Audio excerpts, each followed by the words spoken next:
జూల్లకటక పోపుల డబ్బాలోంచి సంపాదించిన మూలధనం. హోటల్కి వస్తే రావిచ్యం ఎందుకు అసహ్యంగా? బొడ్డును తోపుకుంటే జారిపోతుందో, ఆ తర్వాత బిల్లు కట్టకపోతే హోటల్ వాడు మంచిగా పిండి రూపిస్తాడు. అసలు డబ్బులు రాగి చెమ్మలను దాచుకొని ఉపనిషత్తులు ఘోషిస్తున్నాయి. సాధారణంగా పెళ్ళైన వాళ్ళు హోటల్కి వస్తే ఏం ఆర్డర్ చేస్తారా? కొంతమంది పూరి కూర తింటారండి, కొంతమంది ఇడ్లీ సాంబార్ తింటారండి, కొంతమంది ఉప్మా పెసరట్టు తింటారండి. పెళ్లి కావాల్సిన వాళ్ళైతే వదలండి సార్, చేదరండి సార్, చేదకపోతే మాట్లాడు సార్. బెటర్ బట్టర్ చాలా తింటారండి. కింద బ్రెడ్ ముక్కండి, పైన బ్రెడ్ ముక్కండి, మధ్యలో బట్టర్. మా లవ్ లాగా మాకు కూడా అదే కావాలి, తీసుకురా. అలాగే సార్. కరుడా కరుడా, నాకు చిరకాల నుంచి ఒక కోరిక మిగిలిపోయిందా? ఏమని? మన ఇద్దరం కుర్బానీ సినిమాకి వెళ్ళి ఇంటర్వెల్లో పాప్కార్న్ కొరుకుతుంటే ఎలా ఉంటుంది? నీ బుర్రలో ఇన్ని ఆలోచనలు ఉండబట్టే ఆంధ్ర మెట్రిక్ 6 సార్లు జూలకటక చేసావు. నువ్వు కూడా మాట వేసావా? కన్నతండ్రి కాదు, కట్టుకోపోయే భార్య కూడా మాట వేసింది.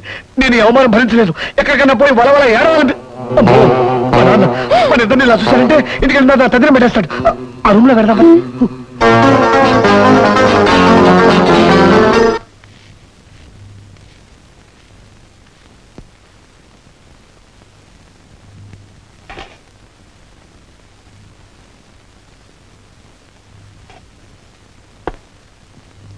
సప్లయర్ సార్, ఇదేమిటి నేను ఆర్డర్ ఇవ్వకుండా అందించావు? అదే ఇందాక కొత్త దంపతులు ఆర్డర్ ఇచ్చారు. వాళ్ళు ఎక్కడికి వెళ్ళారబ్బా? ఓ, ఫ్యామిలీ రూమ్ షిఫ్ట్ అయ్యారా? Sorry sir. ఇదేంటండి బాబు ఇక్కడికి వచ్చి కూర్చున్నారు? చూడు సర్వారాయుడు, మీ ఇద్దరం జూలకటక కోసం ఇక్కడికి వచ్చాం. జూలకటక? మీ ఇక్కడ ముసాయంతో చెప్పకే. సారీ సార్, ఇక్కడ కూర్చున్న వాళ్ళు సడన్ గా ఫ్యామిలీ రూమ్కి వెళ్ళేసరికి కొంచెం కన్ఫ్యూజ్ అయ్యాను.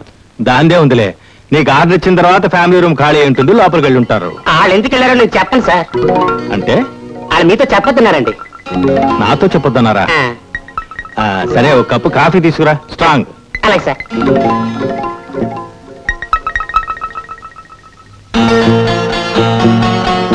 చచ్చా, మా నాన్న ఇటు వస్తున్నాడు. అక్కడ దాక్కున్నాం.